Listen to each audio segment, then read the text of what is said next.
બની રહ્યા છે આ બ્રેડ પકોડા છે, કાંદાના ભજીયા. શું બોલો છો? કાંદાના ભજીયા બને છે. પકોડા તો નથી પણ સાદા પકોડા છે. આમાં ખાલી બ્રેડના ભજીયા છે. આખા જ રાખ ને આવી રીતે જ. આટલા આવી તો થોડી તરાતા ફારા ભોગા જેવું અને આખું જ ત્રિકોણ રાખો. કરું ને હા એમ તો જોની આ ક્યાં છે કે આખું નાખું તો બહુ અવાજ નહીં કર. તમે આવાથી કરો. એટલે સીઝવાન ચટણી હતી ને આમાં લીલું મરચું નાખું. આ છે પેસ્ટ. ચોપડી છે. હા એ જરીક એક બાજુમાં પણ ચોપડી હે ને તો જરીક સારું લાગે એમ. જાવ પ્લેન કરતા તો જરીક સારું લાગે ને એમ. અને બનાવવા માટે શું કરવાનું? સિમ્પલ છે ભાઈ, આમાં કઈ તોપ છોડી નહીં લેવાનું. આ શેનો છે? આ ચણાનો લોટ. ચણાનો લોટ, એની અંદર મીઠું મરચું જરીક તમારે શું કહેવાય આપણે તમને જે રીતે ટેસ્ટ જોઈએ એ રીતે નાખી દેવાનું મીઠું મરચું. બસ પછી થોડી વાર બેટરને રેસ્ટ આપવાનો. આ કઈ ચટણી છે? ધાણા લસણની ચટણી છે. હા, દાણા લસણની ચટણી હોય ને ભાઈ, હા ચાલો. શિયાળામાં તો મોજ પડી જાય. મોજ. સચ્ચે હારા નહીં લાગતા. મમ્મા આવી ગયા પહેલા એટલું મસ્ત બોલ્યા પછી જયારે કેમેરા ચાલુ કર્યો ને તો બધું આવડા થઈ ગયું. કઈ નહીં, બરાબર જ બોલેલો. કઈ નહીં, જાવ અહીંથી. બની રહ્યા છે ગરમા ગરમ ભજીયા. કેના કાંદાના ભજીયા છે ને? કાંદા સાચું કઈ છે કે જુઠ્ઠું કઈ છે? અલા ભાઈ આ દેખાતું નહીં, આ કાંદા નાખું છું તો પાછા કે જુઠ્ઠું બોલે. એક નાખી હોય ને બોથામાં ખસો મારા બળી જો હે. લાલ લાલ ભજીયા. વાવ ભાઈ, મોંમાં પાણી આવે છે. શું કેવું? પહેલો ઘાણ લઈ જશે મારા સસરા, પછી અમારો વાળો. હાથ વચ્ચે આવે તારો, હટાવ. બામ. કયો બામ? ઝંડુ બામ? કોઈ બામ વગરનું, નામ વગરનો બામ છે તું. ટાઈગર બામ? નામ વગર. જાની અહીંથી નામ વગરનો બામ વાળી. જોઈ લો ભાઈ, સરસ મજાના ભજીયા બની રહ્યા છે. Get out from the kitchen. અરે ભાઈ, બરાબર જ કીધું ને, ભજીયા બને છે તો એટલે કીધું કે બરાબર ભજીયા બની ગયા છે. I said get out from the kitchen. No. Yes, of course. જો આને આવી રીતે મસ્ત આપણે તળવાના. એક રિંગ મૂકીએ છીએ એટલે મજા આવે ખાવાની. થોડુંક દેખાવા તો દે આમ. અરે પણ હવે દેખાવાના ચક્કરમાં હું દાજી જતી રહેવા.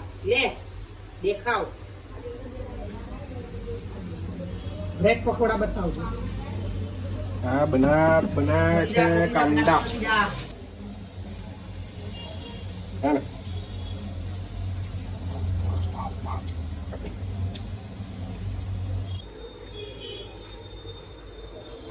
ચાલો કાંદાના ભજીયા ખાવા.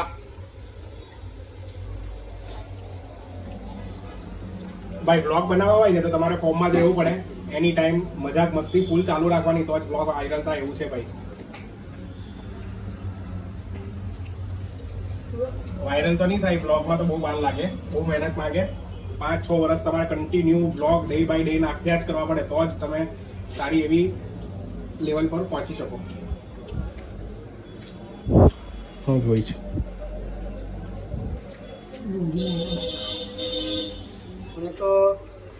તો ભાઈ બની રહ્યા છે બ્રેડના ભજીયા. તમે ખાધા છે કોઈ દિવસ બ્રેડના ભજીયા?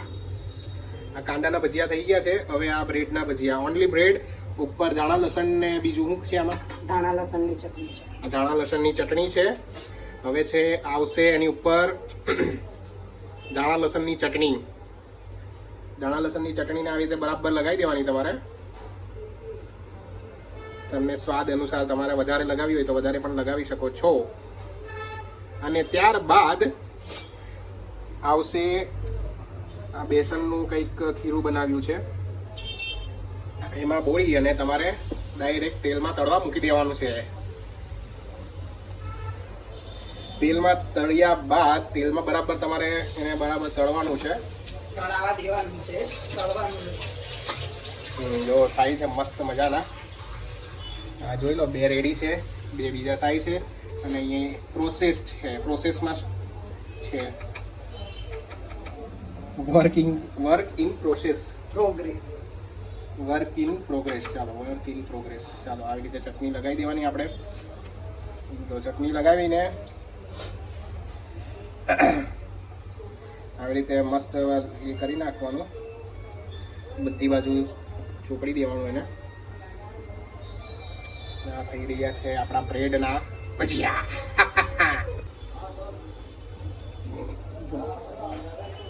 પાર્ટી હારું ફોન આવી ગયું છે. બહુ લાલ થઈ ગયા ભાઈ. હા તો બંને બાજુ થવા દેવા પડે ને વ્યવસ્થિત.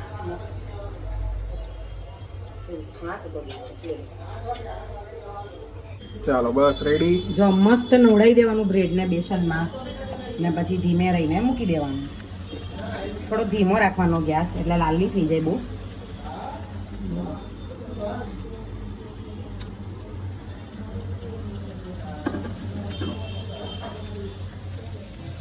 આપણે હમણાં એક ટ્રાય કરીએ છીએ ખાવાની. ઓય ખુલજા સેમ સેમ, ખુલજા સેમ સેમ. જો આ બે ચોંટી ગયા છે.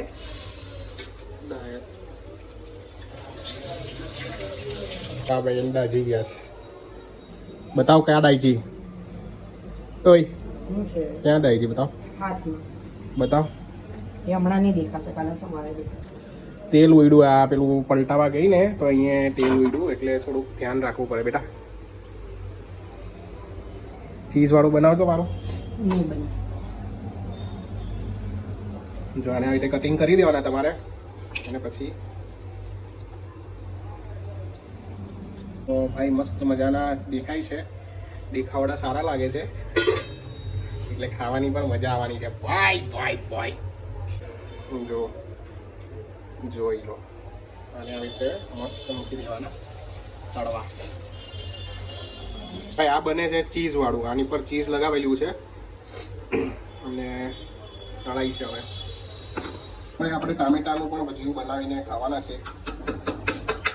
આ ડુમસમાં લોકો સ્પેશિયલ ટામેટાના ભજીયા ખાવા જાય છે, તો આપણે એ પણ અહીંયામાં બનાવીએ છીએ.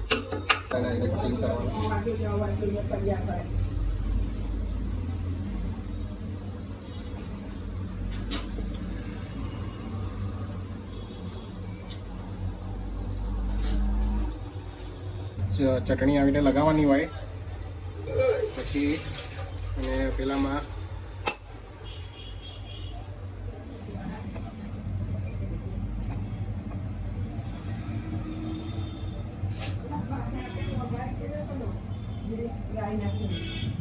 હા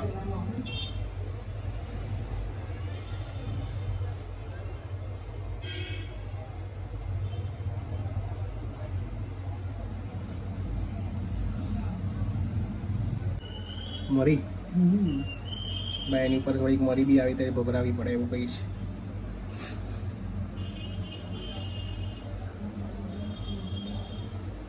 એમાં બરાબર આને ડુબાડી દેવાના, પછી ફ્રાય કરવા મૂકી દેવાનો. આ ખાવાનું બનાવવામાં છે ને તો ભાઈ 500-700 કિલોમીટર દૂર છું, પણ ખાવામાં છે ને તો 0 કિલોમીટર ખાવાનું હોય ત્યાં એટલે ધબાધબ બૂમ પડાવી દેવાની. અને પછી પાછું વિચારવાનું એવું કે ભાઈ બોડી ઉતારવી કઈ બાજુ મેળ આવે. હા બહાર આવી ચાલ્યું હવે તો ભાઈ કઈ તો કરવું પડશે ભાઈ, બોડી મેન્ટેન. તારા ભજીયા ટામેટાના ભજીયા થઈ રહ્યા છે મસ્ત મજાના. આ બેનને હસવું આવે છે.